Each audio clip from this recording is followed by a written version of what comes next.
Welcome to weekend with journalist Sai. ఈ వారం మొత్తం మీడియా స్పేస్ని, పొలిటికల్ స్పేస్ని కూడా జనసేన ఆక్యుపై చేసేసింది. ఒక రకంగా కాకినాడ పోర్టు రేషన్ అక్రమ సరఫరా ఇక్కడ మొదలైన వివాదం జగన్మోహన్ రెడ్డి సెజ్జుల్లోనూ పోర్టుల్లోనూ అక్రమంగా వాటాలు గుంజుకున్నారు అనేది వరకు తీసుకెళ్లారు. అయితే ఈ రెండు అంశాలకు సంబంధించి జనసేనకి వచ్చిన మైలేజ్ ఎంత, తెలుగుదేశం పార్టీకి వచ్చిన మైలేజ్ ఎంత, కూటమికి ప్లస్సా మైనస్సా అనే చర్చ కూడా ప్రస్తుతం జోరుగా సాగుతుంది. ఇదే నేపథ్యంలో మూడో విడత నామినేటెడ్ పదవులకు సంబంధించి కూడా 3 పార్టీల్లో ఆశావాహులు పెరిగిపోయిన నేపథ్యంలో ఎవరికి ఎలాంటి పదవులు దక్కుతాయనేది ఒక కీలకమైన అంశం. అలాగే IVRS కాల్స్ ద్వారా ఇప్పటికే ఎమ్మెల్యేలకి, మంత్రులకి ఒక పరీక్ష పెట్టబోతున్నారు చంద్రబాబు నాయుడు గారు అనేది. అలాగే మహారాష్ట్ర కూటమికి సంబంధించి అక్కడ భారతీయ జనతా పార్టీ సాధించిన విజయం, ఫడ్నవీస్ ముఖ్యమంత్రిగా ఏర్పాటు చేయడం, మరికొన్ని అంశాలకు సంబంధించి చర్చించే ప్రయత్నం చేద్దాం ఇవాళ వీకెండ్ విత్ జర్నలిస్ట్ స్థాయిలో. సార్, ముందుగా చూసుకుంటే పవన్ రేజ్ చేసిన వివాదం ఒక రకంగా ఎవరి కొంప ముంచబోతోంది అనేది ఒక చర్చ. కంప్లీట్గా జగన్ని టార్గెట్ చేసి ఆయన రేషన్ బియ్యం దగ్గర మొదలుపెట్టి పోర్టులు లేదంటే సెజ్జుల్లో వాటాలు లాక్కున్నారు అనే వరకు వెళ్ళడం చాలా సీరియస్ ఇష్యూగా తీసుకుంటుందా వైసీపీ, లైట్ తీసుకునే అంశమా? ఒకదానికి పొంతన లేనటువంటి అంశాలు ఈ రెండు కూడా. ఈ రెండింటిని ఒకదానికొకటి పొంతన పెట్టుకోవడం వల్లనే ఇష్యూ డైవర్ట్ అవుతుంది. పోర్టులో బియ్యం అన్నటువంటిది అక్రమ బియ్యం అనేటటువంటిదేమో యాంకరేజ్ పోర్టు ఆస్తులు లాక్కోవడమేమో ఇటు డీపోర్ట్. ఓ రకంగా చెప్పాలంటే పవన్ కళ్యాణ్ చేసినటువంటి అంశాన్ని డైవర్షన్ ఇక్కడ జరిగింది. పవన్ కళ్యాణ్ రైట్ చేసింది ఏంటి? బియ్యం. ఇది జగన్మోహన్ రెడ్డి టైంలో ఏదో బియ్యం దాచుకుని వాటిని ఇప్పుడు విదేశాలకు ఎగుమతి చేయట్లా. ఇవాళ ఈ 6 నెలల్లో కూడా కాదు, ఏ నెలకి ఆ నెలే పంపించేస్తారు బియ్యం. అంటే ఈ ప్రభుత్వం వచ్చాక కూడా రేషన్ బియ్యం మామూలుగానే అక్రమ రవాణా జరిగిపోతుంది. దాన్ని ఎవరు ఆపలేరు. ఎందుకని అంటే 10 రూపాయలకి బియ్యం తీసుకునేటటువంటి 10 రూపాయలకి కొనుక్కున్నోడే అమ్మేస్తున్నాడు. అంటే రేషన్ బియ్యం ఇంటికి వచ్చిన దాన్ని అమ్మేస్తున్నాడు. అమ్మిన దాన్ని బ్రోకర్ కొంటున్నాడు, బ్రోకర్ మిల్లర్కి లేకపోతే ఎక్స్పోర్టర్కి ఇస్తున్నాడు, వాళ్ళు అమ్ముకుంటున్నారు. దీంట్లో ఎవరు ఆపలేరు. కాకపోతే ఇదివరకు జగన్ ఉన్నప్పుడు అదిగో బియ్యం మాఫియా అని చెప్పి విమర్శలు చేసినటువంటి తెలుగుదేశం తన అధికారంలోకి వచ్చినా దాన్ని ఆపదు. జస్ట్ మారతాయి అంతే. ఆ వ్యాపారాలు చేసే వాళ్ళ పేర్లు మారతాయి, లేదా వాళ్ళు కలిసినే వ్యాపారం చేస్తారు. వైసీపీ వాళ్ళు ఉంటారు, తెలుగుదేశం వాళ్ళు ఉంటారు. 60-40 వాటా పంచుకుంటారు. తెలుగుదేశం అధికారంలో ఉన్నప్పుడు వైసీపీ వాళ్ళకి 40 ఇస్తే, వైసీపీ అధికారంలో ఉన్నప్పుడు తెలుగుదేశం వాళ్ళకి 40 ఇస్తారు. ఎందుకని? ఈ ఇతర దేశాల్లో కొనేవాళ్ళు ఏంటి, ఈ నావీకి సంబంధించి నౌకలకు సంబంధించిన వ్యవహారాలు, వ్యాపారము ఒకరికి తెలిసి ఉంటుంది. ఈ సేకరించే కార్యక్రమం ఒకటికి తెలిసి ఉంటుంది. ఈ ఇద్దరి మధ్యన సమన్వయం చేసుకుంటేనే అక్కడికి పోతాయి, లేకపోతే సేకరించి ఇళ్లలో పోసుకోలేరు కదా. కాబట్టి ఇందులో తిలాపాపం తలాపిడికడని అందరికీ ఉంటుంది. తద్వారా ఈ ప్రభుత్వ హయాంలో కూడా రేషన్ అవినీతి జరుగుతోంది. ఈ ప్రభుత్వ హయాంలో కూడా రేషన్ ఎక్కడికక్కడ అక్రమంగా కొంటున్నారు. ఈ కొనేవాళ్ళలో లోకల్గా ఉండేటటువంటిది ఎవడు కొంటాడు? వైఎస్ఆర్ కాంగ్రెస్ పార్టీ వాడు ఎవడన్నా కొంటాడు? ఈ టైంలో కొంటే వీళ్ళు కాళ్ళు ఎరగదీస్తారు. ఈ బయటికి సో వైసీపీ నేత కొన్నాడు అని పెద్ద హెడ్డింగ్లు వచ్చాయి. ఇప్పుడు కొనేదైనా అమ్మేదైనా ఎవడయ్యా అంటే తెలుగుదేశం వాళ్ళు, జనసేన వాళ్ళే ఉంటారు లోకల్గా. వీళ్ళ బ్రోకర్లో లేకపోతే వీళ్ళే ఉన్నా ఆశ్చర్యపోనక్కర్లేదు. కాబట్టి ఇక్కడ తను ఒక సేవియర్గా, రక్షకుడుగా ప్రొజెక్ట్ చేసుకునేందుకు పవన్ కళ్యాణ్ దాన్ని హైలైట్ చేశాడు, బయట పెట్టాడు. నాదెళ్ల మనోహరు ప్రయత్నిస్తున్నాడు. ఇదేంటయ్యా అంటే ఓ రకంగా చెప్పాలంటే థర్డ్ ఆల్టర్నేటివ్గా ఎదగాలనుకుంటున్నటువంటి పవన్ కళ్యాణ్ అధికారాన్ని బేస్ చేసుకుని తను నెక్స్ట్ స్టెప్కి వెళ్తున్నాడు. ఏంటి అంటే థర్డ్ ఆల్టర్నేటివ్ ఎదగాలి అన్న ఉద్దేశంతో దానికి ఒక బేస్ని పెంచుకుంటున్నారు. ఆ బేస్లో ఏంటయ్యా అంటే తెలుగుదేశం వాడు తింటాడు, వైసీపీ వాడు తింటాడు, కాపాడే రక్షకుడు తను. ఇది ప్రొజెక్ట్ చేసుకుంటున్నారు. అది క్రమంగా పెరుగుతోంది. దాంట్లో భాగమే ఇది. ఎప్పుడైతే ఇది జరిగిందో అక్కడ ఏది కొండబాబు ఎవరు? తెలుగుదేశం పార్టీ ఎమ్మెల్యేనే కదా. తనని నన్ను మందలించలేదని ఆయన చెప్పుకోవాల్సి వచ్చింది. అక్కడ మీరందరూ ఏం చేస్తున్నారని కదా ఆయన అడిగింది. అందులో అధికారులు ఎవరు? ఇప్పుడు ఉండే వాళ్ళందరూ ఇప్పుడున్న ప్రభుత్వం మాట వినేవాళ్లే కదా. పోనీ జగన్ ఏమైనా తీసుకొచ్చి పెట్టిన వాళ్ళు ఎవరన్నా ఉన్నారు అక్కడ? ఈవెన్ ఆ పోర్టు నడిపిస్తున్నది కూడా తెలుగుదేశం వచ్చాక తెచ్చుకున్నట్టుంది. నిన్న హర్ష్ కుమార్ చెప్పాడు కదా, ఎవరు అధికారిని తీసుకొచ్చి పెట్టారు, ఇంతకుముందు వైసీపీ హయాంలో సస్పెండ్ అయిన అధికారిని అని. అంటే టోటల్గా తమ అధికారులే, తమ నాయకులే, తమ బియ్యమే. అంటే అధికార పక్షం చేస్తుంది. అలాగని డైరెక్ట్గా తెలుగుదేశంని ఏమనలా. తెలివిగా. తెలుగుదేశాన్ని అనకుండా జగన్ టైంలో నుంచి ఇది జరుగుతోంది, దీనికి అసలైన వాళ్ళని పట్టుకోవడానికి ఎందుకు ఆగుతున్నారు అంటూ ఆగ్రహంతో రగిలిపోయారు పవన్ కళ్యాణ్. ఈ ఆగ్రహాన్ని ఎగ్జిబిట్ చేశారు, బాగా ఫోకస్ అయింది. ఇందులో వైసీపీ వైపుకి మీడియా ద్వారా ప్రయత్నించారు కానీ వైసీపీ వెంటనే రైజ్ చేసిన ప్రశ్న, ఇప్పుడు ఉన్నది ఎవరు? సివిల్ సప్లైస్ మంత్రి Nadella మనోహరు, civil supplies corporation Janasena, అట్లాగే అక్కడ పట్టుబడింది కాకినాడ, ఏరియా అంతా కూడా తెలుగుదేశం జనసేన ఉంది. ఇంకా చెక్ పోస్టులన్నీ కూడా ప్రభుత్వానికి సంబంధించిన చెక్ పోస్టులన్నీ కూడా ఈ ప్రభుత్వంలోనే, మరి అక్కడికి ఎట్టెళ్ళియో మీరు తేల్చండి అని అడిగింది. దాంతో ఇక్కడ డిఫెన్స్ ఎవరికి పడింది? అధికార పక్షాందే. ఈ ప్రభుత్వం వచ్చాక కూడా అక్రమ బియ్యం లేదా అక్రమ రవాణా జరిగిపోతానే ఉంది. ఇందులో నాడు వైసీపీ నేలెత్తి చూపెట్టింది, ఇవాళ ఈ ప్రభుత్వం చేస్తుంది అన్నటువంటి జనంలోకి వెళ్ళడం బిగినైంది. ఇప్పుడు దీన్ని డైవర్ట్ చేయడానికి అర్జెంటుగా పుట్టుకొచ్చింది కాకినాడ పోర్టు. అది వాళ్ళ కొత్తగా వచ్చిన అంశమా? కాదు. ఇంకొకటి, కాకినాడ పోర్టులో ఇప్పుడు ఇందులో పవన్ ఇరుకుని పెట్టేటటువంటి అంశం అవుతుంది. ఎందుకనంటే టీవీ రావు అనేటటువంటి వ్యక్తికి ఒకప్పుడు మెలోడీ వెంకటేశ్వరరావు గారు అంటారు, ఆయనకి సంబంధించిన ఆయనకి అకస్మాత్తుగా ఇలా 100 కోట్ల రూపాయల డబ్బులు ఎక్కడి నుంచి వచ్చినాయి, కాకినాడ పోర్టు ఆయన ఎట్ట కొనగలిగాడు, ఓ ప్రభుత్వ పోర్టు తీసుకెళ్లి కాకినాడలో ఉన్నటువంటి పోర్టు ఆయనకి ఎట్ట రాసి ఇచ్చేశారు అని నిలదీసింది ఆనాడు ఇదే పవన్ కళ్యాణ్. 2018లో అదే కాకినాడలో పెద్ద ఎత్తున రోజు మాట్లాడారు, దాదాపు 4-5 రోజుల పాటు మాట్లాడారు. ఎక్కడి నుంచి వచ్చిన మెలోడీ వెంకటేశ్వరరావు డబ్బులు ఎట్లా ఇచ్చారు, ఎట్ట రాసి ఇచ్చారు అన్నటువంటిది. అదే మెలోడీ వెంకటేశ్వరరావు లేదా అదే టి వెంకటేశ్వరరావు గురించి ఇవాళ పవన్ కళ్యాణ్ ఉన్న క్యాబినెట్లోనే చంద్రబాబు నాయుడు గారు ఏమన్నారు, ఆయన ఆస్తిని జగన్మోహన్ రెడ్డి లాక్కున్నాడు, ఓ 41% తీసుకెళ్లి అరబిందోకి ఇచ్చేశాడు. అంటే ఇప్పుడు పవన్ కళ్యాణ్కి ఎలాంటి ఇరకాటం? జగన్ తినేశాడు, జగన్ లాక్కోబోయాడు అన్న రూట్లో జగన్ విమర్శించాలా, లేదు అసలు చంద్రబాబే ఆయనకి ఇచ్చి పెట్టాడు లేదా వైసీపీ వాళ్ళ భాషలో చెప్పాలని దోచిపెట్టాడని చంద్రబాబు గారిని తప్పట్టాలా? ఇది ఒక సందిగ్ధ స్థితి. మీరు చూస్తే జనసేన వాళ్ళు ఎప్పటికీ బియ్యమే మాట్లాడుతున్నారు, అంతే, పోర్టు గురించి మాట్లాడట్లా. ఆ టి వెంకటేశ్వరరావు గురించినో లేకపోతే జగన్ 41% అరబిందో తీసుకుందో దాని గురించి మాట్లాడట్లా. అంటే తెలుగుదేశం వాళ్ళు ఇది మాట్లాడుతున్నారు. కాదు సార్, ఒకటి ఇక్కడ ఈ రెండు అంశాలుగా మాట్లాడుకుంటే ఎందుకు అలా రేషన్ బియ్యం గురించే మాట్లాడుకుంటున్నారంటే, రేషన్ బియ్యం సమస్య పూర్తిగా ప్రజా సమస్యగా చూస్తున్నారు. ఈ పోర్ట్లు, సెజ్లు, ఇందులో వాటాలు ఇది కేవలం రాజకీయ సమస్యగా చూస్తున్నారు.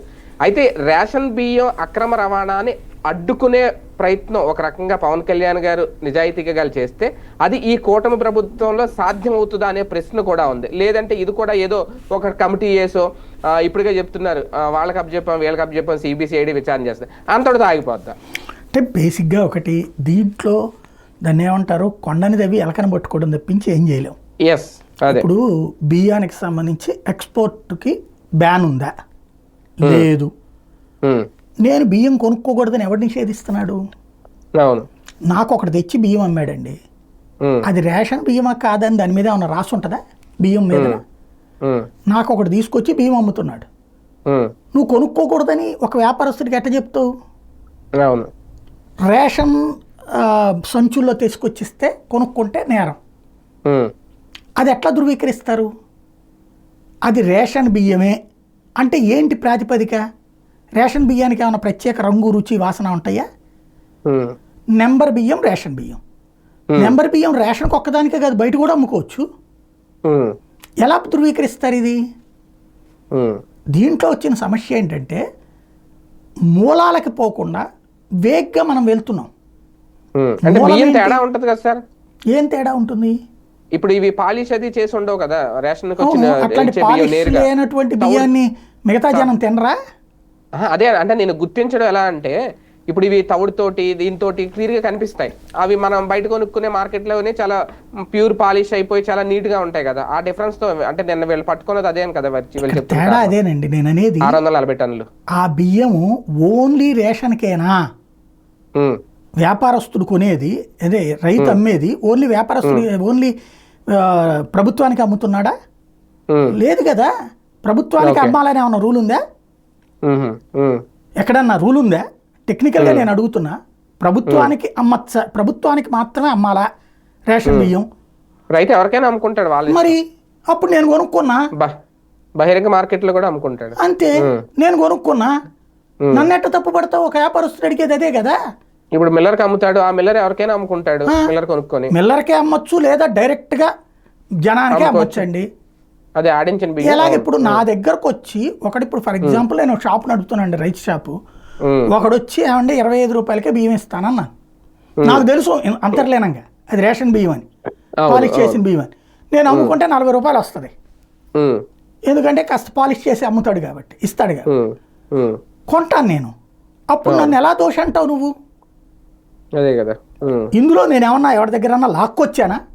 రైతు దగ్గర నుంచి ఏమైనా దోచుకురాలా, లేదంటే వ్యాపారస్తుని దొంగతనంగా తేలా? ఓపెన్ సిస్టమ్ కదా ఇది.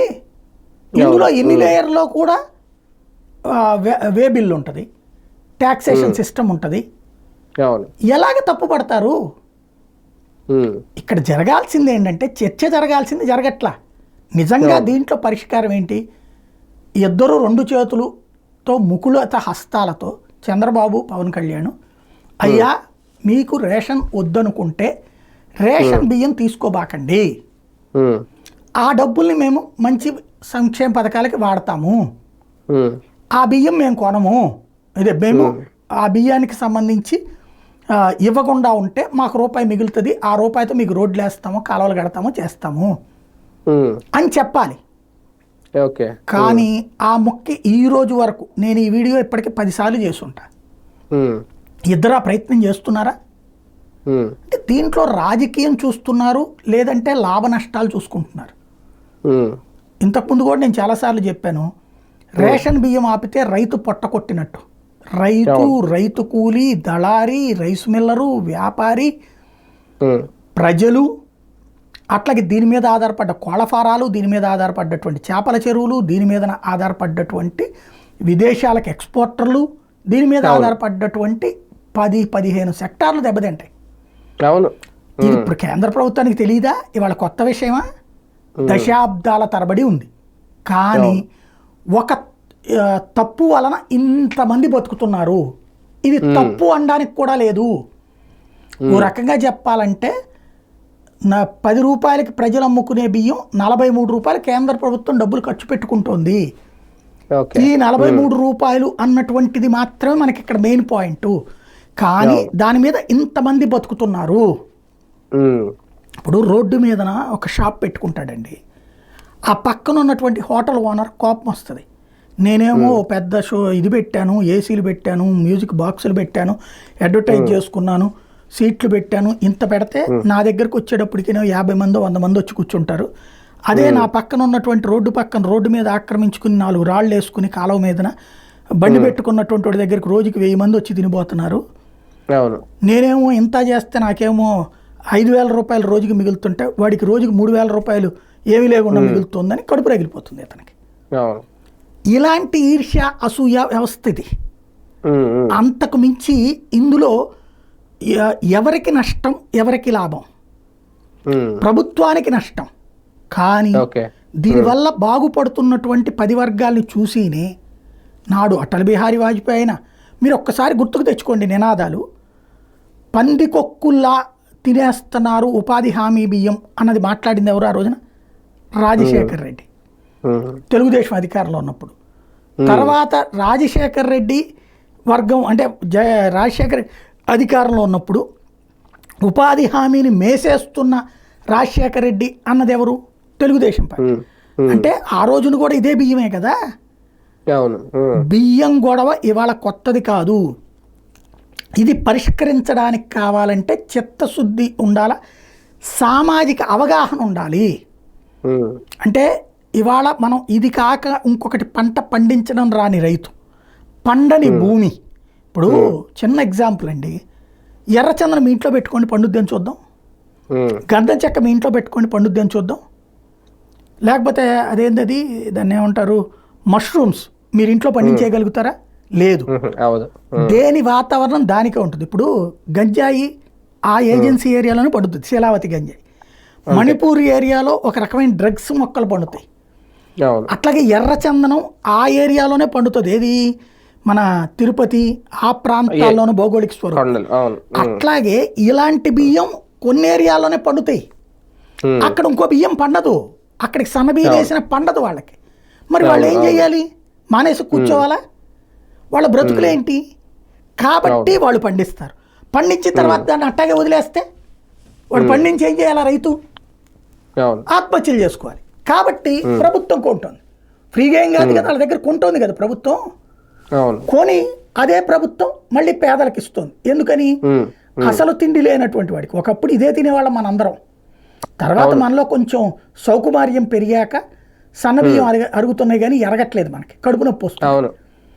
యాక్చువల్గా ఒకప్పుడు మా చిన్నప్పుడు అయితే రేషన్ బియ్యమే మెయిన్ బియ్యం, దాంతోనే ఆరోగ్యం కూడా. అవి వదిలేసి సన్నబియ్యం పెట్టినప్పటి నుంచి తినడం మానేసి దీంట్లో నుంచి తీసిన తౌడుతో తయారు చేసేటటువంటి దాన్ని ఏమంటారు, గంజితో తయారు చేసినటువంటి, అప్పట్లో గంజి వారబోసేవాళ్ళం. గంజి వారబోసి అన్నం వండేవాళ్ళు. ఇప్పుడు ఆ గంజిని తీసుకొచ్చి సూప్ అనే పేరుతో మనకి స్టార్ హోటళ్లలో తింటా ఉంటాం అనమాట. అవునవును. కానీ ఒకటిసారి ఇక్కడ ఈ బియ్యం తరలింపులో దీన్ని అక్రమ రవాణా అని తేల్చేసినట్టేనా? నిజంగా అది అక్రమ రవాణా అనుకుంటే రేపటి నుంచి కంప్లీట్ గా ఇంకా విదేశాలకి మన రేషన్ బియ్యం సరఫరా అవ్వకుండా ఆపేయాలా? ఇద్దరు కూర్చుని ఆ పని అన్న చేస్తారా? ఇప్పుడు ఒకటండి, మనం ఒక ఉద్యమకారుడుగా మాట్లాడేటప్పుడు ఒక రకం ఉంటుంది. ఇప్పుడు నేనే ఉన్నాను, కాలేజీ దశలో నాలో కొన్ని ఆవేశాలు ఉంటాయి. అదేంటి ఇదేంటి అన్నటువంటి కసిరేగిపోయేది చాలా అంశాల మీద. కాలక్రమంలో ఇప్పుడు రిజర్వేషన్ లాంటి వాటి మీద ఆ రోజుల్లో కోపం ఉండేది నాకు. ఎందుకని? మనకు అవకాశాలు పోతున్నాయి అని.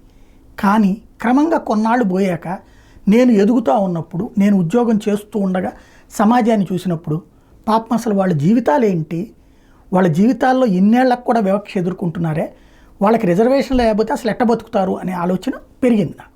అంటే నాలో కాలక్రమం నేర్పినటువంటి పాఠం ఇది. అట్లాగే సామాజికమైనటువంటి అవగాహన ప్రతి అంశం మీదన ఉండాలి. వేగ్గా మనం ఆ టైంలో ఆవేశపూరితంగా మాట్లాడేయడము, ఒక రాజకీయ నాయకులు స్థితప్రజ్ఞతతో ఆలోచించకపోతే, ఇప్పుడు ఫర్ ఎగ్జాంపుల్ సంక్షేమ పథకాలు దోచి పెడుతున్నాడు, కూర్చోబెడుతున్నాడు, దాన్ని ఏమంటారు, దాన్ని వాళ్ళని కూర్చోబెట్టి మేపుతున్నాడు, ఇంకో పదం మీద వాడారు కదా, సోమరిపోతులు. రైట్, సోమరిపోతులుగా మార్చేశాడు, ఇది మాట్లాడుతూ వచ్చారు. ఇవాళ రోజున అది లేకపోవడం వలన వ్యాపారస్తుల పరిస్థితి ఏంటి? ఇవాళ వ్యాపారాలు నడుస్తున్నాయా? ఇదివరకు జగన్ ఆ సంక్షేమ పథకాలు ఇచ్చినప్పుడు ఈ వ్యాపారులకి నాకు బాగా గుర్తు అనమాట. నేను వీడియో కూడా చేసేంతకుముందు వ్యాపారులు నాతో మాట్లాడినప్పుడు ఆ గుమస్తాలకి 10,000 15,000 వేసి అడుగుతున్నారు. ఒక్కొక్కడు ఒళ్ళు కొవ్వెక్కిపోయి కొట్టేసుకుంటున్నారు. జగన్ గారు ఇచ్చే సంక్షేమ పథకాలను చూసి వాళ్ళకి ధైర్యం వచ్చేసింది అని మాట్లాడారు. డబ్బులు ఎక్కువైపోయినాయి, సోమరిపోతులు చేస్తున్నాడు అన్నటువంటిది. రైట్. అంటే వాళ్ళ కొట్లో ఇదివరకు 6,000 7,000 ఇచ్చేది ఇప్పుడు 10,000 అడిగేటప్పటికి వాడి మీద వచ్చిన కోపం జగన్కి వ్యతిరేకత కింద మారింది. ఇవాళ అదే వ్యాపారస్తుడు మళ్ళీ మాట్లాడుతుంటే వ్యాపారాలు ఎక్కడ ఉన్నాయండి? ఇదివరకైతే ఆ డబ్బులు వేసినప్పుడు ఏదో వచ్చుకునేవాడండి. బట్టల కొట్లు, ఎలక్ట్రానిక్స్ కొట్లు, 2 వీలర్స్ కొట్లు, బంగారం కొట్లు, హోటల్స్ ఇవాళ సఫర్ అవుతున్నాయి. దానికి సాక్ష్యం -10% జిఎస్టీ. ఇదివరకు జిఎస్టీ కరోనా టైంలో డౌన్ అయితే కూడా బ్యానర్ హెడ్డింగ్లు పెట్టారు పత్రికలు. ఇవాళ ఎవడన్నా వార్త రాశాడండి జిఎస్టీ ఇట్లా డౌన్ అయిందని? సాక్షి వాడు తప్పించి. అంటే ఇది మనలో ఆలోచన తీరు ఇప్పుడు మారాలి. మనం సంక్షేమ పథకాలు ఇవ్వకపోతే రేపు పొద్దున పరిస్థితి, రేపు ఇప్పుడు ఇంకా మిగిలిన సంక్షేమాన్ని కూడా లాగేస్తామా మనం? బియ్యం ఇప్పుడు వాళ్ళకి ఏదో 10 రూపాయలు మిగులుతుంది దాంట్లోనే, అది కూడా తీసేస్తామా? ఎక్కడికి పోతాం మనం? వీటి ఇది మొన్న ఒక గొడ్ల కాపరి నాకు అప్పుడప్పుడు ఫోన్ చేస్తూ ఉంటాడు అనమాట, తన ఏరియాలో జరిగేది. అతను చెప్తున్నాడు, మేము ఈ గొడ్లకి ఇదే అన్నం వండుతామండి, కూరలు ఇదే మన అదేది గడ్డి తీసుకొచ్చేదాంత ఖర్చుతో పోల్చుకుంటే ఇది బెటర్గా ఉంటుంది మాకు అన్నటువంటి. దీంట్లో కాసిన సజ్జలు జొన్నలు కూడా వేస్తామండి, మంచి పాలు వస్తాయి అప్పుడు అన్నటువంటి. అంటే వాళ్ళకు ఉపయోగపడుతుంది. కోళ్ళ ఫారాల వాళ్ళు వాడుతున్నారు ఇది. దాణా మామూలు దాణా కంటే బియ్యం దాణా బెటర్గా ఉందట. కాబట్టి వాళ్ళు కొంటున్నారు. ఇప్పుడు ఇలా కొనే వాళ్ళందరినీ దొంగలందామా? ఈ సెక్టార్లలో వీళ్ళు ఎవరన్నా ఇందులో బాపుకునేది ఎవరు? ఎస్, అమ్మేవాడు బాపుకుంటాడు. వ్యాపారస్తుడు ఇది కాకపోతే ఇంకో వ్యాపారం చేస్తాడండి. వ్యాపారం ఎందుకు మానేస్తాడు? దీనికి పరిష్కారం ఏంటి? ఈ డబ్బులు వాళ్ళకి ఇచ్చేయడం జనానికి. అప్పట్లోనే పవన్ కళ్యాణ్ గారు చెప్పారు కదా, రేషన్ బియ్యం డబ్బులు ఇచ్చేద్దామని. అదే ఒక్క జగన్మోహన్ రెడ్డి చెప్తే జగన్ని రచ్చ చేసి వదిలిపెట్టారు, నాశనం చేస్తావు నువ్వని ఆ రోజు. ఇవాళ వీళ్ళు ఏం మాట్లాడట్లా, ఏంటి పరిష్కారం అనే దిశగా లేరు ఇక్కడ. అదే కదా. కానీ ఈ బియ్యం విషయంలో ఫైనల్ గా పొలిటికల్ గా ఏమన్నా మైలేజ్ వచ్చిందా జనసేనకి? తెచ్చుకున్నారా పవన్ కళ్యాణ్? ఖచ్చితంగా ఇక్కడ ఏంటంటే పవన్ ఏది చేసినా సూపర్ అని ఫీల్ అయ్యేటటువంటి కార్యకర్తలు ఉంటారు. వాళ్ళబ్బా మావాడు అదేది సీజ్ ద షిప్ అంటూ దాన్ని బాగా హైలైట్ బాగా వైరల్ అయింది. కాకపోతే ఇక్కడ సమస్యల్లో ఏంటంటే ఇలాగ పోస్ట్ పెట్టినటువంటి వాళ్ళలో 100కి 90% మంది వాళ్ళ ఇంట్లో వాళ్ళ తల్లులు అదే బియ్యాన్ని తీసుకుని అమ్ముతుంటారు. అదే అవును. ఇది రేపు పొద్దున ఇది ఆపేస్తే వాళ్ళ ఇంట్లో అడుగుతారు అప్పుడు. కాబట్టి ఇక్కడ అది తెలియని తరం, అది వాళ్ళని ఏం అనలేము. అంటే ఒకట్లేండి, చాలా మందికి తెలియదు కూడా అసలు ఏం జరుగుతుంది అనేది. జగన్ ఏదో బియ్యం అమ్మేసుకున్నాడంట, అది పవన్ కళ్యాణ్ వెళ్ళి ఆపారు అన్న వాళ్ళు కూడా చాలా మంది ఉన్నారు. పూర్తిగా ఇది మనం అమ్మిన బియ్యం, అది కొనుక్కొని అది ఎక్స్పోర్ట్ చేస్తున్నారు ఆఫ్రికాకి, ఇదంతా కూడా ఎవరికి తెలియదు చాలా వరకు. కాకపోతే పవన్ కళ్యాణ్ వెళ్ళడం అక్కడ ఇష్యూ రేజ్ అయింది. సార్ నెక్స్ట్ అంశానికి వస్తే, నిజంగా పోర్టుల్లోను సెజ్జుల్లోను ఆ స్థాయి, ఇప్పుడు కేవీ రావు అనే వ్యక్తి ఎప్పుడైతే బయటకు వచ్చి మాట్లాడారు, ఇప్పుడు విజయసాయి రెడ్డి కూడా ఆయన కూడా నామినీగా ఉన్నారు అని చెప్పడం, లేదంటే ఆ విక్రాంత్ రెడ్డి, వీళ్ళందరూ నిజంగా అప్పట్లో ఈ స్థాయిలో జరిగిందా? పోర్టుల్లోను సెజ్జుల్లోను వాటాలు అంత సింపుల్ గా ఒక ప్రభుత్వమో లేదంటే ఒక ముఖ్యమంత్రి లేదంటే అక్కడ ఉన్న నాయకులు అడిగితే అలా వాటాలు రాసిచ్చేస్తారా? ఇది సింపుల్ అండి. దీన్ని ఏమంటారంటే ఉన్నవాడిని కొట్టి లేనివాడికి పెట్టడం ఇదివరకు పద్ధతి. ఇప్పుడు లేనివాడిని కొట్టి ఉన్నవాడికి పెట్టడం. ఖచ్చితంగా ప్రతి ప్రభుత్వాలు ఆంధ్రప్రదేశ్లో మీడియా దాసోహం, media one sided journalism, media నిష్పాక్షికతను చంపేసుకున్నటువంటి వైనంతో ఇలాంటివన్నీ సాధ్యమవుతున్నాయి. నిజాయితీ వార్తలు చచ్చిపోయి మనకి నచ్చిన నాయకుడు ఎట్లా చెప్తే అట్లా అతను ఏం చేసిన రైట్ అని దాని చుట్టూ అల్లుకోవడం వల్ల జరుగుతుంది. దీంట్లో సాక్ష్యం ఏంటంటే, ఇదివరకటి రోజుల్లో తెలుగుదేశం పార్టీ అధికారంలో ఉన్నప్పుడు మనకి నిజాం దక్కన్ షుగర్ ఫ్యాక్టరీలు ఉండేవి, హనుమాన్ షుగర్స్ ఉండేది. వీటిట్లలో రెగ్యులర్ మెయింటెనెన్స్ చేత కాక కొంత నష్టం వచ్చింది. అదే సందర్భంలో అక్కడ ఏం జరుగుతుంది, దాంట్లో ప్రధానమైనటువంటి అంశము దానికి ఆస్తులు ఉంటాయి, భూములు ఉంటాయి. ఈ భూమి అమ్మితే ఆ ఫ్యాక్టరీ నడిపించవచ్చు. కానీ ఆ ప్రయత్నం చేశారా? చెయ్యకపోగా ఇట్లాగ కోఆపరేటివ్ సెక్టర్ అంటే రైతులు రూపాయి వేసుకుని పెట్టిన ఫ్యాక్టరీలు అవి, రైతులు ఇచ్చినటువంటి సొమ్ములతో పెట్టిన ఫ్యాక్టరీలని ప్రైవేట్ వాళ్ళకి ఇచ్చేశారు. ఆ ప్రైవేట్ వాడు ఏదో నడిపేస్తాడని భావించారు. అప్పట్లో మీకు గుర్తుంటే రాజశేఖర రెడ్డి అసెంబ్లీలో రచ్చరచ్చ చేసింది ఏది, ఈ నిజాం షుగర్స్ ఇవన్నీ ఇచ్చారు, కేసీఆర్ వీళ్ళందరూ కూడా రచ్చ చేశారు. అది తీసుకున్నటువంటి వాళ్ళు ఏం చేశారు, దాన్ని ఒక 1 ఏడాది 2 ఏళ్ళు నడిపారు. నిదానంగా నష్టాలు వస్తున్నాయన్న పేరుతో ఆ భూములు అమ్మేసుకున్నారు, వాళ్ళు డబ్బులు సంపాదించేసుకున్నారు. ఇక్కడ ఎవరు నష్టపోయారు? ఆ రైతు నష్టపోయాడు. లాభపడింది ఎవరు? ప్రైవేటు వ్యక్తులు. మరి ప్రభుత్వ సొమ్ము ప్రైవేట్కి ఎట్ట దారాదత్తం చేసావు? ప్రభుత్వం చేతిలో చట్టం ఉంది, చేసేసారు అంతే. Simple logic. రెండవది, మీకు అప్పట్లో స్పోర్ట్స్ జరిగినాయి హైదరాబాద్లో, గచ్చిబౌలి ఏరియాలో. గచ్చిబౌలి డెవలప్ అయింది, అట్లాగే స్పోర్ట్స్ స్టేడియాలతో పాటుగా ఆ ప్రాంతంలో అపార్ట్మెంట్లు అవన్నీ కట్టారు. వీళ్ళు వచ్చిన వాళ్ళకి ఆటగాళ్ళందరికీ ఉండటానికి అవన్నీ కూడా. అవన్నీ ఎంత కమ్మేశారండి? ఏమైనా వేల వేసి అమ్మారా? ఒకసారి చెక్ చేయండి. 6 లక్షలకి 7 లక్షలకి. ఇవాళ అక్కడ ఎంత 2 కోట్లు 3 కోట్లు ఉంటుంది. ఎవరికి ఇచ్చేసారు? అయ్యి మన వాళ్ళకి ఇచ్చేసుకున్నారు. అట్లాగే మరొకటి మన కళ్ళ ఎదురుగుండా Vijayapal dairy, Sangam dairy, Chittoor dairy, Visakha dairy, ఇవన్నీ ఎవరి అండి? ఎవరి సొమ్ము? అదంతా ప్రైవేట్ వాళ్ళ సొమ్మే కదా, పబ్లిక్ సొమ్ము కదా. వాళ్ళందరూ రూపాయితో పెట్టినటువంటివే కదా. ఆస్తులు కూడా ఉన్నాయి కదా. మరి ఆస్తులు ఉన్నప్పుడు దాంట్లో జీతాలు ఇవ్వలేని పరిస్థితి వచ్చింది, కష్టాల్లో ఉన్నాయని కొంతకాలం పాటు హడావిడి చేస్తారు. ఇప్పుడు విశాఖ స్టీల్ ప్లాంట్ అమ్మేయడానికి ఎట్లాంటి గేమ్ ఆడుతున్నారు అట్లాగే. తర్వాత ఏం చేస్తారు? వీటిని తీసుకెళ్ళేసి ప్రైవేట్ వాళ్ళకి ఇస్తారు. మరి అప్పటిదాకా ప్రభుత్వ రంగంలో నష్టం వచ్చింది, ప్రైవేట్లోకి వచ్చాక ఎట్లా లాభం వచ్చిందండి? ఇవాళ విశాఖ దాన్ని అతను అంతకుముందు తెలుగుదేశం వాళ్ళు వీళ్ళందరూ కూడా తీసుకున్న వాళ్ళందరూ. అదే అతను వైసీపీలోకి రాగానే ఇప్పుడు అతను దాని మీద శాసనసభ పక్ష కమిటీ వేశారు విశాఖ దాంట్లో, అవకతవకలు జరిగి. మరి అదే సంగం డైరీ మీద జగన్ వేస్తే తప్పు అన్నారు. ఇక్కడ ఎవరి చేతిలోకి వెళ్ళిపోయినాయి? ఇవి ప్రైవేట్ ఆస్తులు ఆయా వ్యక్తుల చేతిలోకి వెళ్ళిపోయినాయి, ఆ కుటుంబాల చేతిలోకి వెళ్ళిపోయినాయి. దాని ద్వారా పార్టీల్ని నడిపించుకోవడం లేదా వాళ్ళు ఎదగటం, ఎమ్మెల్యేలు ఎంపీల స్థాయికి వాళ్ళు సిద్ధపడటం. ఇది ఎవరి సొమ్ము? వాళ్ళ జేబులోంచి 10 పైసలు పెట్టుబడి ఉందే కానీ నడిచిపోయింది. అట్లాంటిదే ఇది కూడా. ఇప్పుడు గంగవరం పోర్టు తెలుగుదేశం టైంలో ప్రభుత్వం అనుమతి ఇచ్చింది. ఎవరి భూములు అండి అయ్యి? ప్రైవేట్ భూములు. ఎంతకి? వ్యక్తులని ఆ రోజున కాల్పులు కూడా జరిగినాయి. ఒక్కొక్కరికి 10 లక్షల రూపాయలు ఇచ్చి భూమి తీసేసుకున్నారు, మత్స్యకారులు పంపించేశారు. ఆ సంస్థని ప్రైవేట్ సంస్థ అది. దాన్ని అంటే దాన్ని ఏదంటారు, చిన్న చేపను పెద్ద చేపను తిమింగలం తిన్నట్టు గంగవరం పోర్టు సామాన్యుల నుండి ఆ పోర్టుని అప్పుడు పెట్టారు, వాళ్ళ నుండి అదాన్ని తినేశాడు. ఇప్పుడు అంటే రూపాయి పేర్చుకొస్తే చిన్న స్థాయిలో సామాన్యుడి దగ్గర నుంచి ఒకళ్ళు తింటారు. అవును, వీళ్ళు ఒక రకంగా చెప్పాలంటే రిచ్చే, మల్టీ రిచ్ కాదు. ఈ మల్టీ రిచ్ బ్యాచ్ వచ్చి వీళ్ళని తినేస్తారు అక్కడ వాళ్ళు. అట్లాగే కృష్ణపట్నం పోర్టు, కాకినాడ పోర్టు, ఏంటి ఇవన్నీ ఎవరికి వెళ్ళినాయి? ఎక్కడో ఎందుకు చెప్పండి. ఇప్పుడు గవర్నమెంట్ డబ్బులతో కట్టిన పోర్ట్లు, అండర్ కన్స్ట్రక్షన్లో ఉన్న పోర్ట్లు ఎవరికి ఇస్తున్నారు? అవి ప్రైవేట్కి. ఎందుకు ఇస్తున్నారు? అంతే, ఇచ్చేస్తాం, నష్టం లేకుండా ఉంటుంది, బాగా చూసుకుంటారు. అంటే ప్రభుత్వం బాగా చూసుకోదా? ప్రభుత్వ పోర్టు బాగాలేదా వైజాగ్లో? అంటే ఇక్కడ ఇది ఎన్ని వేల కోట్ల సంపాదన అండి, ఎన్ని వందల కోట్ల ఆస్తి రాసిచ్చేస్తుంది మనం. ఇట్లాగా ప్రతి ఇంకొకటి ఏంటంటే ఒక స్టేజ్కి వెళ్ళాక సెక్యూరిటీ ఉండాలి.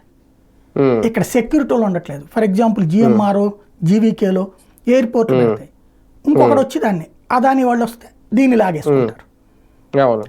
కాకపోతే సినిమాల్లో చూపెట్టినట్టు కొర్రాలతో కొట్టడము, సినిమాల్లో అతని పేరేంటి, పవన్ కళ్యాణ్ సినిమా ఏదేదో ఉంటుంది, తను ఒక అట్లాంటి ఒక వ్యాపార సామ్రాజ్యానికి నాయకుడు కొడుకు, ఒక వ్యాపార సామ్రాజ్యపు ఆయన కొడుకు, అదే ఖుష్బూ అనుకుంటా దాంట్లో పోర్షన్ ఏదో చేసి ఉన్నది.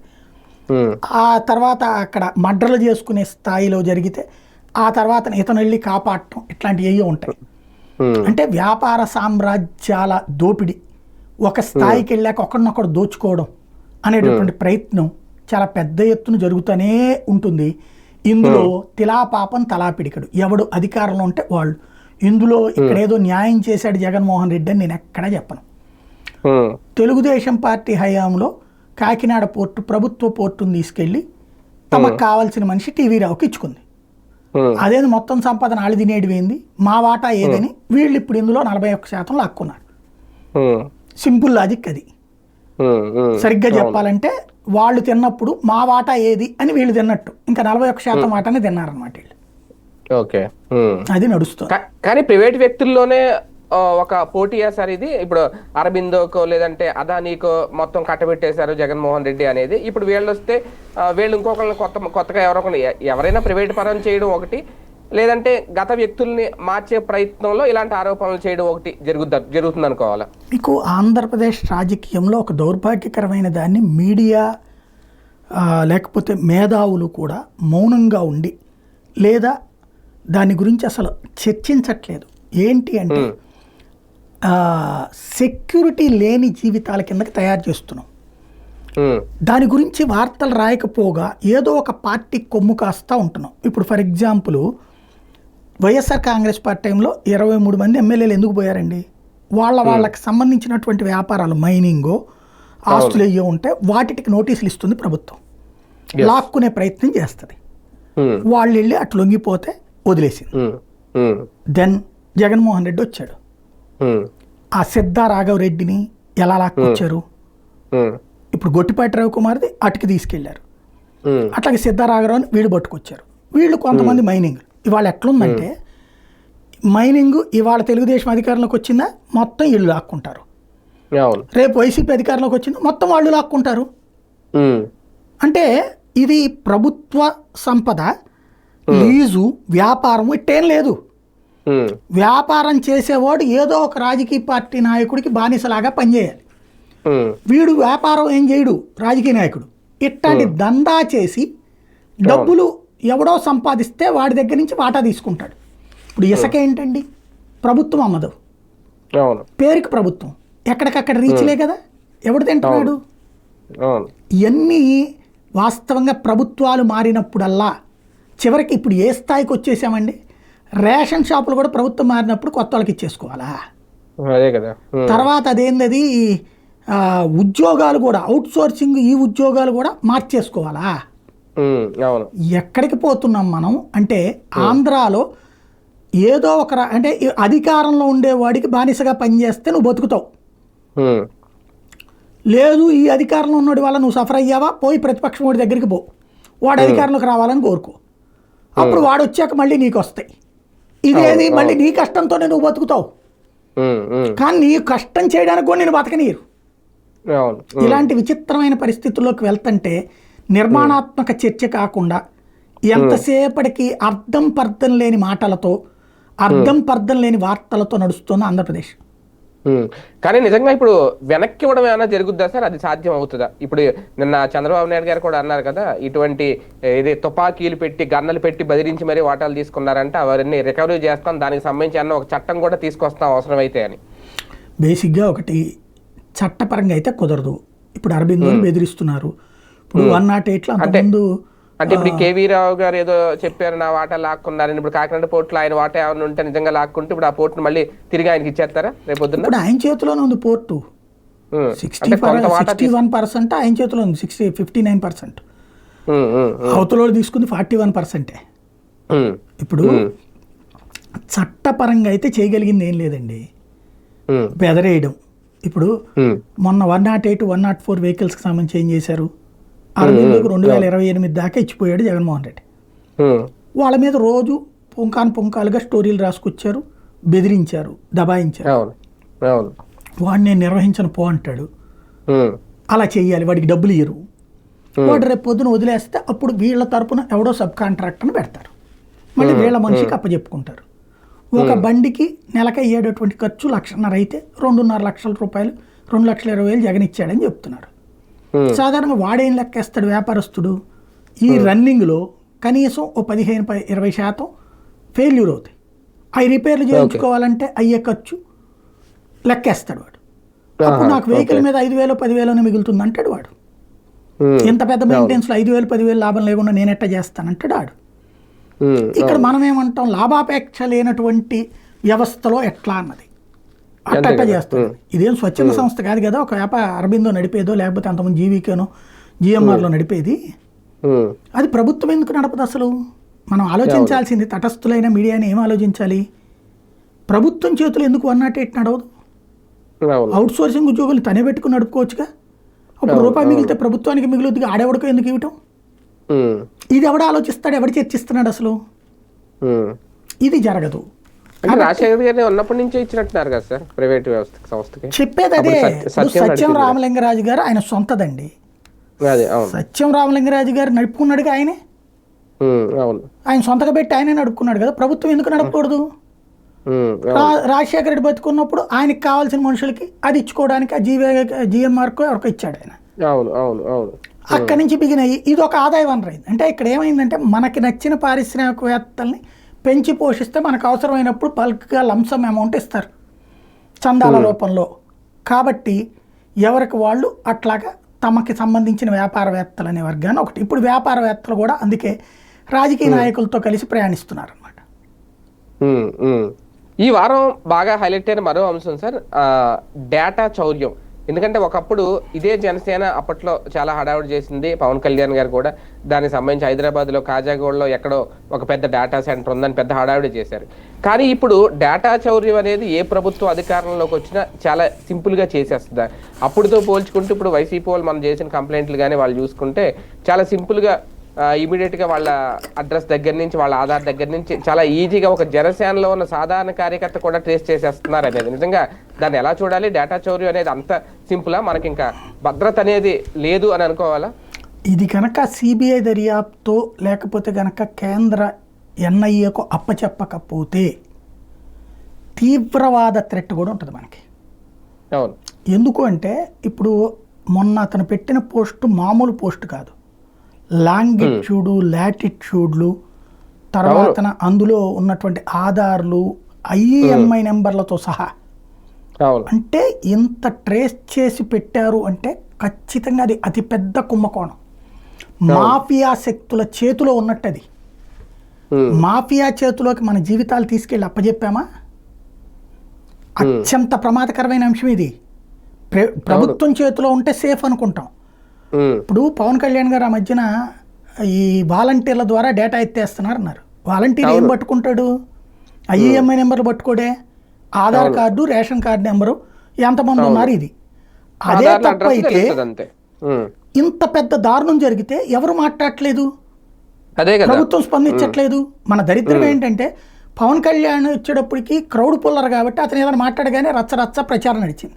అప్పుడు వాలంటీర్లు కూడా కొట్టేశారు కదా సార్, ఆపి మీకు ఎందుకు డాటా అది దాని జనసైనికులు అందరూ కూడా. అదే చెప్పేది. ఇప్పుడు ఇందులో జరుగుతున్న పాయింట్ ఏంటి, మనకి అక్కడ అదే తప్పు అన్నప్పుడు ఇది ఇంత జరిగితే ఎవడు మాట్లాడట్లేదు. వెంటనే దాని మీద క్రిమినల్ కేసు నమోదు చేయాలి, దాని వెనకాల ఇన్వెస్టిగేట్ చేయాలి, ఎవరి దగ్గరకు వచ్చినాయి, ఎందుకు వచ్చింది, దాని వెనకాల ఉన్నోడు ఎవడు అన్నటువంటిది. చాలా లైట్ తీసుకుంటున్నటువంటి అతిపెద్ద కుంభకోణం. రేపు ఇట్లా వీడి చేతిలో ఉన్నది, రేపు పొద్దున ఏ టెర్రరిస్టులకు అప్పచెప్తే మన అందరి జీవితాలు ఏమవుతాయి? దేశ భద్రతకే ముప్పు. మరి చాలా ప్రమాదకరమైనటువంటి ఆట ఆరంభమైంది. ఇది ఇప్పటిదాకా మనకున్నటువంటి సెక్యూరిటీ మొత్తాన్ని బ్రీచ్ చేస్తున్నటువంటి పనిది. ఇది చాలా ప్రమాదకరమైనటువంటి ఆట. దీని మీద చాలా సీరియస్గా దృష్టి సారించాల్సి ఉంది. మేబీ ఇది ఎట్లా దొరుకుతుంది అంటే, ఇప్పుడు మనం ఇప్పుడు ఇదివరకటికి మళ్ళీ కాకుండా సెల్ ఫోన్ కొంటుంటే ఆధార్ కార్డు అడుగుతున్నారు వాళ్ళు. అవును, అంటే సెల్ ఫోన్ కొన్నప్పుడు ఇచ్చిన ఆధార్ నెంబర్ ఆధారంగా ఐఈఎంఐ నెంబర్ అక్కడ మిక్స్ అవుతోంది. ఇది ఎందుకు? టెర్రరిస్టుల నుంచి దేశాన్ని రక్షించుకోవడం కోసం పెట్టిన సిస్టమ్. ఇప్పుడు ఆ డేటా వేరే మూడో పర్సన్ దగ్గరకు వచ్చిందంటే అర్థం ఏంటి? ఐఈఎంఐ నెంబర్లు వెళ్ళడం అంటే ఏంటి అసలు? అది అంటే సెల్యులర్ అనేది ప్రైవేట్ కంపెనీలు కదా సార్, అవి ఒక రకంగా.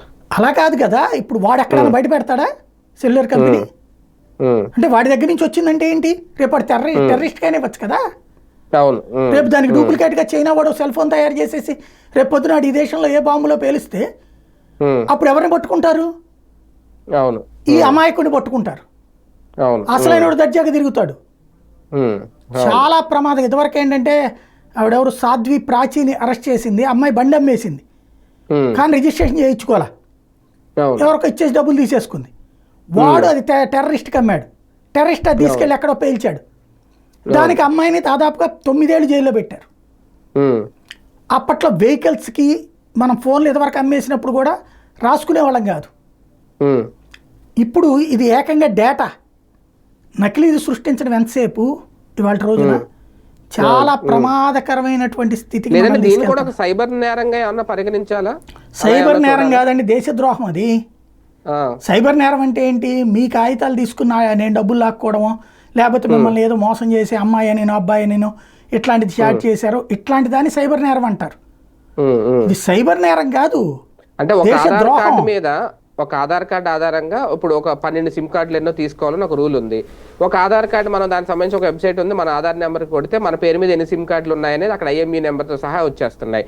నేను అనేది దాన్ని కూడా ఎవరైనా హ్యాక్ చేసి ఇలాగ ఏమైనా లీక్ చేస్తున్నారా, అప్పుడు అది సైబర్ నేరం అవుతుంది కదా. అట్లాంటిది ఏమి తేల్చలేదు కదా వీళ్ళు. నేను అనేది ఏంటంటే ఒక వ్యక్తి పెట్టిన పోస్టు అది దేశద్రోహం, ప్రమాదకరమైనటువంటి అంశం. దాని మీద మూలాలు అసలు అతనికి ఎక్కడి నుంచి వచ్చింది అన్నది ఇన్వెస్టిగేట్ చేసి సమాధానం చెప్పాల్సిన బాధ్యత పోలీస్ శాఖ తీసుకోవాలి.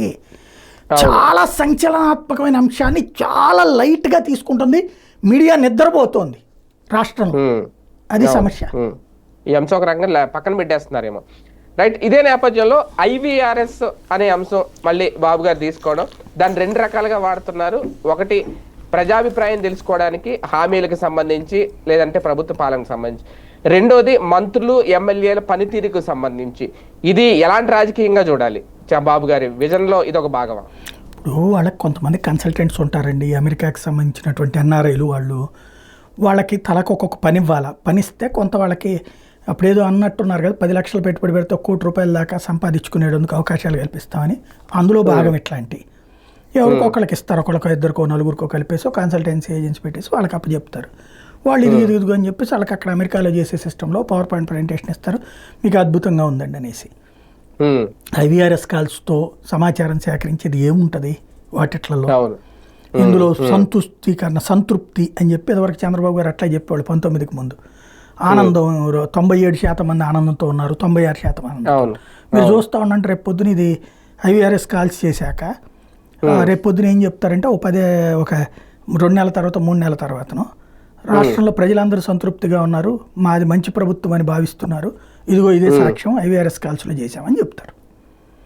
దానికి ఇంకో సాక్ష్యం కూడా చెప్తారు, మొన్న ఎలక్షన్స్ అప్పుడు మేము ఐవీఆర్ఎస్ కాల్స్ చేసి అభ్యర్థులు ఎంపిక చేసాం, ఆ అభ్యర్థులే గెలిచారు, కాబట్టి ఐవీఆర్ఎస్ కాల్స్కి 100కి 90% యాక్యురసీ ఉందని కూడా చెప్తారు. దానికి దీనికి సంబంధం ఉండదు, కానీ లింక్ చేసి చెప్తారు. నిజమే కదా అని మనకు కూడా అనిపిస్తుంది.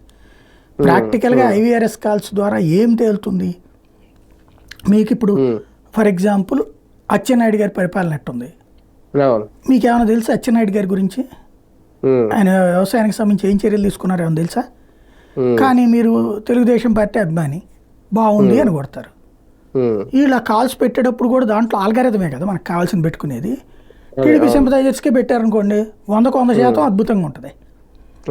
ఓ 10% మందికి తటస్థులకు కాలు పెట్టారనుకోండి వాళ్ళు ఏమో నాకు తెలియదు అంటారు.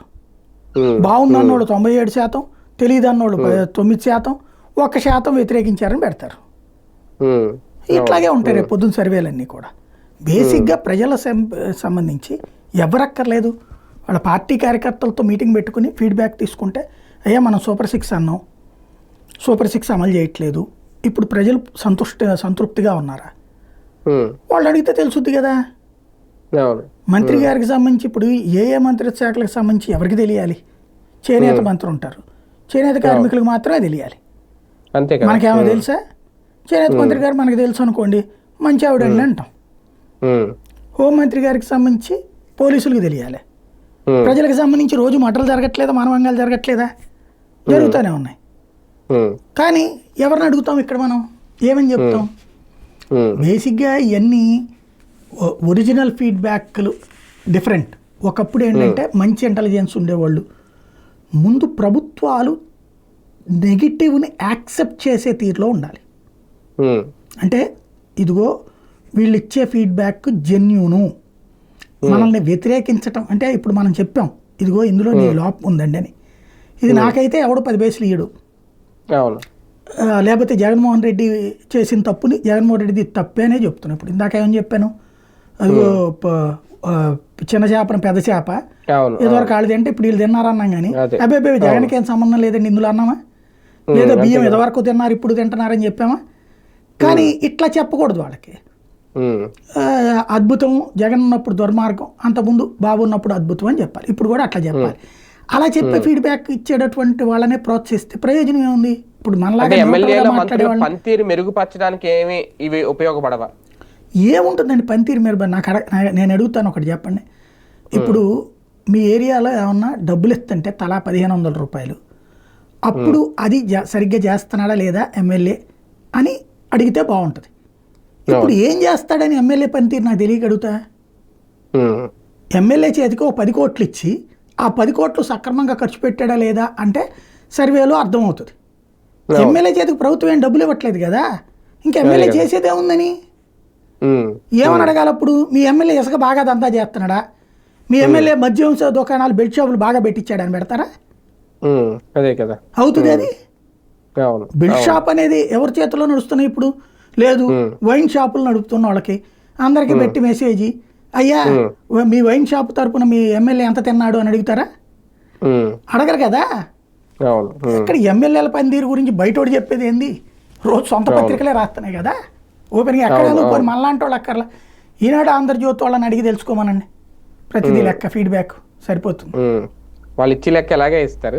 నెక్స్ట్ 6 నెలల హనీమూన్ పీరియడ్ ముగిసిందా సార్? ఇప్పుడు జగన్మోహన్ రెడ్డి గారు ఒక షెడ్యూల్ వేసుకొని ఒక ఉద్యమ బాట పట్టబోతున్నారు. అయితే ఇందులో ఏంటంటే మెయిన్ మొన్న చేసిన ప్రకటనకి ఇప్పుడు చేసిన ప్రకటనకి, మొన్న సంక్రాంతి తర్వాత ప్రజల్లోకి వెళ్తాం, గురు శుక్రవారం వాళ్ళతో ఉంటాం, కార్యకర్తలతో మాట్లాడతాం, ఇవన్నీ ఇప్పుడు మళ్ళీ సడన్ గా హఠాత్తుగా ఒక కార్యాచరణ ప్రకటించేశారు ఉద్యమ బాట. దానికి కూడా ఒక షెడ్యూల్ రిలీజ్ చేసేశారు, 6 నెలలు అయిపోయిందని. ఏంటి జగన్మోహన్ రెడ్డి గారి వ్యూహం? ఈ ఉద్యమం ద్వారా ఏం చెప్పాలనుకుంటున్నారు, ఏం సాధించాలనుకుంటున్నారు? జగన్ ఆలోచనలో మరింత విస్తృతం కాకపోతే 5 ఏళ్ళు కూడా హనీమూన్ పీరియడేనండి. అంతేనా? ఎందుకు అంటే పత్రికలకు ఆల్టర్నేటివ్గా తన దగ్గర సాక్షి తప్పించి కొట్టలేదు, అవును. టీవీలకు ఆల్టర్నేటివ్గా తన దగ్గర సాక్షి తప్పించి కొట్టలేదు, అవును. ఇప్పుడు ఈ పత్రికలన్నిట్లో కూడా రోజు విలన్గా జగన్ని చూపెడుతూ ఇక్కడంతా అద్భుతం జరిగిపోతుందని ప్రజలకి చెప్తున్నారు. రోజు నెల ఇచ్చేటప్పటికి విద్యాదీవెనో ఫీజు రియంబర్స్మెంటో అమ్మ ఓడో చేయూతో నేతన నేస్తం, బీసీ నేస్తం, కాపు నేస్తం ఇట్లాంటి డబ్బులు తీసుకున్న వాళ్ళకి 10 పైసలు పడలా ఈరోజు వరకు. ఒక్క పెన్షన్ తప్పించి ఏం డబ్బులు పడుతున్నాయి? ఓ గ్యాస్ తప్పించి ఏం పడుతున్నాయి? గ్యాస్ కూడా ఒక బండ. ఎవడు రాస్తున్నాడు అక్కడ? ఏం రాస్తున్నాడు? ఇప్పుడు దానికి ప్రతి మొక్కకి జగన్ వలన కరెంట్ ఛార్జీలు పెరిగినాయి. మరి చంద్రబాబు వల్ల కరెంట్ ఛార్జీలు పెరిగినప్పుడు రాయలేదే? ఇదే ఈనాడు జ్యోతి. చంద్రబాబు టైంలో కరెంటు సంబంధించి అప్పులు పెట్టి కట్టకపోతేనే కదా జగన్ వచ్చాక జనం దగ్గర నుండి వసూలు చేసేది. ఇప్పుడు జగన్ నుండి ఇవాళ చూడండి, ఒక వార్త ఏదో వేశారు, నేను నవ్వుకున్నా. నేను ఏంటది, దాని పేరు బాగుంది, అంటే హెడ్డింగ్ చూస్తే ఒక రకంగా ఉంటుంది. అసలు నిజాలని చంపేసేటటువంటి జర్నలిజం. వచ్చే ఏడాది కరెంటు మోత ఉండదు. ఈఆర్సీకి 2025-26 ఏఆర్ఆర్ సమర్పించిన డిస్కంలు 44,185 కోట్ల ఆదాయం వస్తుందట. లోటు 14,683 కోట్లు అంట. కానీ భారం వేయట్లేదట. ఈ 14,683 కోట్లు రేపు అప్పు తీసుకుంటారు. తర్వాత వచ్చిన తర్వాత నెక్స్ట్ వచ్చే ప్రభుత్వం మీద వేసేస్తారు. జగన్ అదే చేశాడు, చంద్రబాబు అదే చేశాడు. లోటు వచ్చిందంటే అర్థం ఏంటి? అది ఇవాళ కట్టించుకోవట్లేదని. ఎందుకు కట్టించుకుంటారు? ఇప్పుడు 2 కలిపి చస్తుంటే జనాలు ఇప్పుడు ఈ 2 ఏళ్ల దానిది వీళ్ళు 2 రకాల పద్ధతితోనే అల్లాడిపోతున్నారు. కరెంటు బిల్లు చూస్తే నిన్న చూస్తే ఒక బిల్లు సోలార్ పవర్ ఉత్పత్తి చేసే ఒక ఇంటిది, వాళ్ళ దగ్గర నుంచి 450 యూనిట్లు కరెంట్ వెళ్ళింది. వాళ్ళకి 600 యూనిట్లు ఏమో గాలింది. అంటే 170 యూనిట్లు ఎక్స్ట్రా గాలింది. 170 యూనిట్లు ఇంటూ 6.5 రూపాయి, ఇంతవరకు 900 అవుతుంది. కానీ బిల్లు 1900. 2024లో అడ్జస్ట్మెంట్ అంట 300 అంట, 24 అడ్జస్ట్మెంట్ 450 అంట. అదేదో కరెంటు సెస్ అంట. ఆ ఛార్జెస్ ఈ ఛార్జెస్ కలిపి ఓవరాల్గా అంటే ఈ లెక్కన వేసుకుంటే 175 యూనిట్లు కాల్చుకున్నటువంటి వాడికి 2,000 రూపాయలు. అంటే ఎంత పడిందండి యూనిట్? ఏ రేంజ్లో పడినట్టు? దగ్గర 10 రూపాయలు పడ్డట్టు కమర్షియల్ ఛార్జెస్. అంతే కదా. అదే ఒకటి కమర్షియల్ బిల్లు చూస్తే 7,100 రూపాయలు కరెంటు కాల్చుకున్నారు. 9,500 రూపాయలు బిల్లు పైన కనబడుతోంది. ఎనర్జీ ఛార్జెస్ యూనిట్లు ఎంత, నువ్వు ఎంత కాల్చావు అయిపోయింది. దాని తర్వాత ఏం కనబడుతుంది? ఇది అంటే ఈ ఇట్లా చెప్పినట్టు నేను 750 దానికంట, 750 దీనికంట. టోటల్గా చూస్తే ఎంత పడింది అయ్యా అంటే 2,000 రూపాయలు ఎక్స్ట్రా పడింది. 2,500 రూపాయలు. ఈ మొత్తం కలిపితే కరెంటు బిల్లు 25 రూపాయలు అయిపోతుంది యూనిట్. ఏంటి మనం ఎక్కడున్నాం అసలు? దీని వెనకాల ఒక పెద్ద కుంభకోణం ఉంది. ఈ మీడియా కావాలని దాస్తుంది. అదాని అనేవాడికి ముంబైలో ఉన్నటువంటి కరెంట్ ఇచ్చేశారు. ఏడాదికి 10% అటు పెంచుకుంటా పోతాడు. ఒక్కోసారి లాస్ వచ్చిందని 15 పెంచుకుంటా పోతాడు. దోచి పెట్టారు అక్కడ. ఇప్పుడు ఇక్కడ ప్రభుత్వాలకి నష్టం ఎందుకు వస్తుందండి అంటే, నువ్వు ఉచిత విద్యుత్ అని ఇస్తావు రైతుకి. ఎవడివ్వన్నాడు నిన్ను? ప్రజలు ఇవ్వన్నారు. డబ్బులు ఎవరు పెట్టుకోవాలా? ప్రభుత్వం పెట్టుకోవాలి. నీ దగ్గర ఉన్నటువంటి ఫండింగ్ లోంచి నువ్వు పెట్టుకోవాలి. తర్వాత 200 యూనిట్లు ఎస్సీ ఎస్టీలకు అన్నారు. అది ఎవరు పెట్టుకోవాలా? ప్రభుత్వం పెట్టుకోవాలి. పేరేమో జగన్మోహన్ రెడ్డి, చంద్రబాబు, తినేదేమో మన దగ్గర నుంచినా. ఇట్లా ప్రభుత్వం ఏమో పట్ల వాళ్ళకి ఆ భారం అంతా వాళ్ళని అప్పులు చేయమని చెప్పి ఆ అప్పులు తీర్చే భారం మన ఎత్తినేస్తున్నారు. అంటే ఇప్పుడు ఒకళ్ళ ఇంట్లో ఫ్రీగా కరెంట్ వచ్చిందంటే అది మన సొమ్ము. ఒక రైతుకి కరెంట్ వచ్చిందంటే అది మన సొమ్ము. పేర్లేమో వాళ్ళు చెప్పుకుంటున్నారు. అదే కదా. ఇట్లా చేసి ఈ వ్యవస్థలు నాశనం చేసి చివరికి తీసుకెళ్ళి ఎవరికి ఇస్తారు? ఇవన్నీ బాగుపడవు అని చెప్పేసి 2-3 లక్షల కోట్ల రూపాయల ఆస్తులు రేపు పొద్దున ప్రైవేట్ వాళ్ళకి పోతాయి. ఇట్లాగే జరిగితే నిదానంగా. రేపు అదేది ప్రీపెయిడ్ కరెంట్ మీటర్స్ వస్తే ఏమవుతుంది? నేను కరెంట్ మీటర్, డిజిటల్ మీటర్ని ఒప్పుకుంటా. డిజిటల్ మీటర్ మంచిదంట. కానీ డిజిటల్ మీటర్ ప్రీపెయిడ్ చేస్తే మనల్ని దోచేసినట్టే. ఇప్పుడు ఇదేంటి బిల్లులో తెలుస్తుంది నేను చెప్పినట్టు. ఇదిగో ఇందులో 2.5 పడింది, అందులో 1000 రూపాయలు పడింది. రేపు పొద్దున అదేం తెలియదు. మనం ఇప్పుడు సెల్ ఫోన్ వాడు కనుక ఛార్జ్ 2,000 రూపాయలు రీఛార్జ్, 3,000 రూపాయలు రీఛార్జ్ ఏడాది ఎట్లా అంటాడు కదా. వీళ్ళు నెలవారీ ఛార్జ్ కూడా పెట్టరు అనమాట. రూపాయల కరెంటు 1000 రూపాయల కరెంట్ అని పెడతాయి. ఇప్పుడు పెట్రోల్ మోడీ అదే గేమ్ నడిపాడు, కాసేపు పెంచాడు కాసేపు తగ్గించాడు. అదే అవుతుంది సార్. అప్పుడు 325 రూపాయలు రీఛార్జ్ చేస్తే 120 150 టాక్ టైం వచ్చేది, సగం పోయేది. రేపు పొద్దున్న ప్రీపెయిడ్ వచ్చిన అదే వస్తుంది. మీరు ఒక 1000 రూపాయలు కడితే ఒక 500 రూపాయల యూనిట్లు మీకు ఇస్తారు. అది పోద్ది. దానికి మనల్ని మానసికంగా సిద్ధం చేస్తా ఈ పాపం అంతా జగన్దని చంద్రబాబు, ఈ పాపం అంతా చంద్రబాబుదని జగన్ మాట్లాడుకుంటారు. మధ్యలో మనల్ని నడి రోడ్డు మీద నుంచోబెడుతున్నారు. మేధావులు తటస్థులు దీని గురించి చర్చ జరపట్లేదు. సమాజంలో చైతన్యం చచ్చిపోయిందండి. ముందు ఇదివరకు కమ్యూనిస్టులు మాట్లాడేవాళ్ళు, కాస్త ఏ జయప్రకాష్ నారాయణ లాంటి వాళ్ళు, జేడి లక్ష్మీనారాయణ లాంటి వాళ్ళు మాట్లాడేవాళ్ళు. ఇప్పుడు ఎవరికి వాళ్ళు కూడా బాకాలు వదడంతో సరిపోయారు. సమాజం ప్రస్తుతం అంటే ఈ పేపర్లను నమ్మాల్సి వస్తుంది. వీళ్ళేమో తాబేదారులుగా తయారయ్యారు. ప్రస్తుతం ఆంధ్రప్రదేశ్కి అదే శాపం. ఇప్పుడు ఈ ఉద్యమాల ద్వారా, ఈ పోరాటాల ద్వారా అయినా ఇవన్నీ లేవనెత్తారా జగన్ గారు? ఆయన లేవనెత్తుతాడు కానీ వినేదేవుడు, పట్టించుకునేదేవుడు. ఆయన పేపర్లో రాస్తే చదవరు, ఆయన టీవీలో రాస్తే చూడరు. ఏమవుతుంది ప్రయోజనం? కవరేజ్ ఉండదేమో. మెయిన్ ఇప్పుడు ఆయన ఉద్యమానికి కవరేజ్ ఉండదేమో, సాక్షి తప్ప ఇంకెవరో పట్టించుకోరో. సోషల్ మీడియాలో హడావిడైతే జరగాలి అంతే. సార్ ఫైనల్ గా మహారాష్ట్ర రాజకీయం ద్వారా భారతీయ జనతా పార్టీ రాజకీయ వ్యూహం కనిపించిందా, లేదంటే ఎక్కడ తగ్గాలో అక్కడ తగ్గాల్సిన పరిస్థితి షిండే ముందుకు వచ్చింది కాబట్టి ఆయన తగ్గారా? బేసిక్గా షిండే అనేటటువంటి వ్యక్తికి తన స్థాయి ఏంటో తనకి తెలిస్తే ఈ గొడవ అంతా ఉండేది కాదు. వాస్తవంగా ఎందుకు మహారాష్ట్రలో షిండేకి ఇచ్చింది?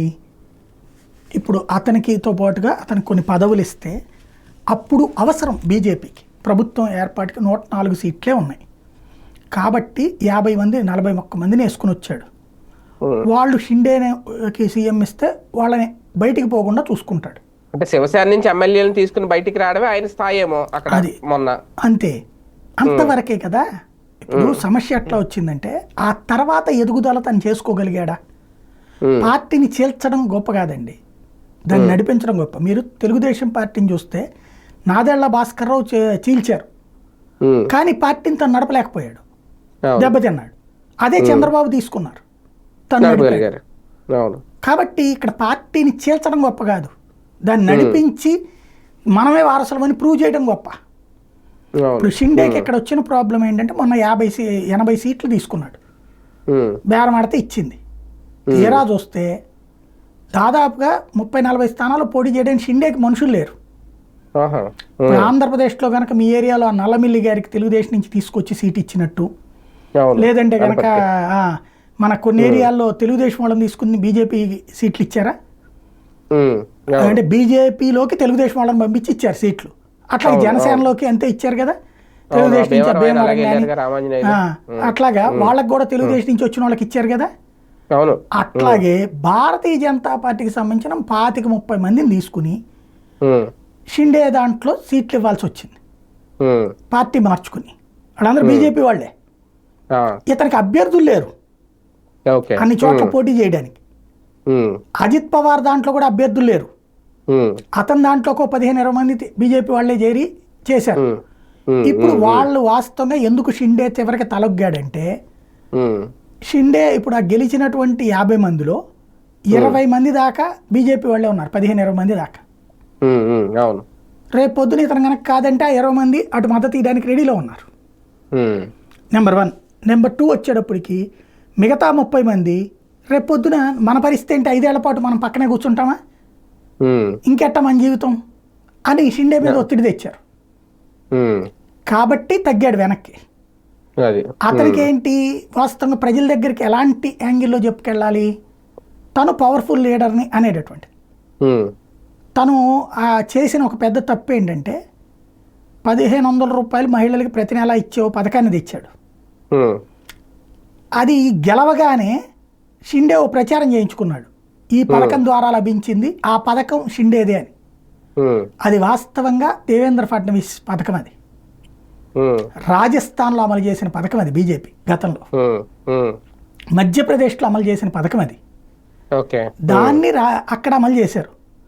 కానీ ముఖ్యమంత్రిగా ఉంటాడు కాబట్టి అతని చేతుల మీదుగా నడుస్తుంది. కానీ ప్రచారం చేసేసుకున్నాడు ఇతను, దాంతో వాళ్ళకి సీన్ అర్థమైపోయింది ఇతను గేమ్ అని. ఉమ్, మీరు అబ్జర్వ్ చేస్తే షిండే దగ్గరికి బతిలాడడానికి ఎవరిని పంపించరా. ఉమ్, ఆయన ఇంట్లో కూర్చుంటే నిర్మలా సీతారామన్ అక్కడికి వెళ్ళింది, ఇద్దరు ముగ్గురు పరిశీలకులు వెళ్ళారు కానీ అవును. ముంబైలో ఉన్నారు కానీ ఆయన ఇంటికి పోలా. అంటే బుజ్జగింపు ప్రయత్నాలు ఏం జరగలేదు. ఏం జరగల. చివరికి అతనితో ఉన్నటువంటి ఎమ్మెల్యేలే అయ్యా ఇప్పుడు మనం సాంతం రోడ్డును పడిపోతాం, ఉమ్, ఎందుకంటే అక్కడ ఆల్రెడీ శివసేనలో ఉన్నటువంటి ఉద్ధవ్ థాకరే వర్గం నుంచి ఒక అర్ధజన్ దాకా బీజేపీతో టచ్లో ఉన్నారు. ఉమ్, ఇటు శరద్ పవార్ దాంట్లో ఉన్న వాళ్ళు ఒక 6-7 టచ్లో ఉన్నారు. ఇంకోటి బీజేపీకి ఆల్రెడీ 137 సీట్లు వచ్చినాయి, ఎందుకంటే 132 సొంతగా, అవును. 5 ఇండిపెండెంట్లోనూ చిన్న చిన్న పార్టీలు మద్దతు ప్రకటించేసినాయి. 137 వచ్చేసినాయి బీజేపీకి ఆల్రెడీ. ఆహా, ఇంకా కావాల్సింది కేవలం 8. అంతే. ఉమ్, కాబట్టి ఎట్లాగో ప్రభుత్వం వాళ్ళే ఏర్పాటు చేసేస్తారు. ఉమ్, అవును. ఇక నువ్వు ఇట్లాగైతే ఇంకేదో అవసరం కష్టం లేదు. నాయన అనేటప్పటికి ఉమ్, అందుకని చివరికి తగ్గి ఏదో లేదు నేను ఇట్లా కలిగానులే. ఇంకోటి అతనికి ఏంటంటే హోంమంత్రిత్వ శాఖ కావాలి. అదే. మొన్నటిదాకా దేవేంద్ర ఫడ్నవీస్ హోంమంత్రి, ఉమ్, అంటే డిప్యూటీ సీఎం హోంశాఖ, ఉమ్, ఉమ్, అది ఇవ్వాల ఇప్పుడు. అవును. అతను ఫడ్నవీస్ అటు పెట్టుకున్నాడు. ఉమ్, ఆర్థిక శాఖ కావాలన్నాడు, ఉమ్, అది క్రిందసారి కూడా అజిత్ పవార్కే ఇచ్చింది బీజేపీ. ఉమ్. కాబట్టి ఇప్పుడు అజిత్ పవార్కే ఇచ్చింది. బీజేపీ బలం కనిపిస్తోంది ఇక్కడ, కానీ మహాయుత కూటమి బలం చూడొచ్చా భవిష్యత్తులో? ఈ కూటమి ఇలాగే కంటిన్యూ అవుతుందా? 5 సంవత్సరాలు దానికి ఎలాంటి డోకా లేదండి. మధ్య మధ్యలో అవునా? ప్రచార ఆర్భాటం చేస్తుంటాడు షిండే. అంతేనా? దానివల్ల ఒరిగేది లేదు, పోయేది లేదు. బేసిక్గా 5 ఏళ్ళు వేరే alternative స్థిరత్వం కూడా అన్నట్టే లేదేమో దానికి. షిండే లేదు, రేపు మాపు వీళ్ళు మారిపోయి 2/3 వచ్చేసారంటే ఇక తర్వాత షిండే చేయడానికి కూడా ఏముండదు బేసిక్గా. అంతేనా? అవును. కాకపోతే ఏంటంటే కాసేపు దాన్ని ఏమంటారు, మీడియా మషాలాకి పనికొస్తాడు అతను. అది అవును. Right, right. Thank you sir. చూద్దాం. మొత్తానికి ఈ వారం మొత్తం పవన్ కళ్యాణ్ గారి యాజిటేషను, రేషన్ బియ్యం గురించి, అలాగే సెజ్లు పోర్టులకు సంబంధించి జగన్మోహన్ రెడ్డి గారి మీద తెచ్చిన ఒక అతిపెద్ద మచ్చ, దాని మీద చర్యలు తీసుకుంటామంటున్నారు, అవసరమైతే చట్టం తీసుకొస్తారన్నారు. మరోపక్క ఉద్యమ బాట పడుతున్నారు జగన్మోహన్ రెడ్డి. ఒక ప్రణాళిక కూడా సిద్ధం చేశారు, షెడ్యూల్ కూడా ప్రకటించారు. ఎంతవరకు సజావుగా అది ముందుకు సాగుతుంది, ఇవన్నీ వేచి చూడాల్సిన అంశాలు. ఇది ఇవాల్టి వీకెండ్ విత్ జర్నలిస్ట్ సాయి.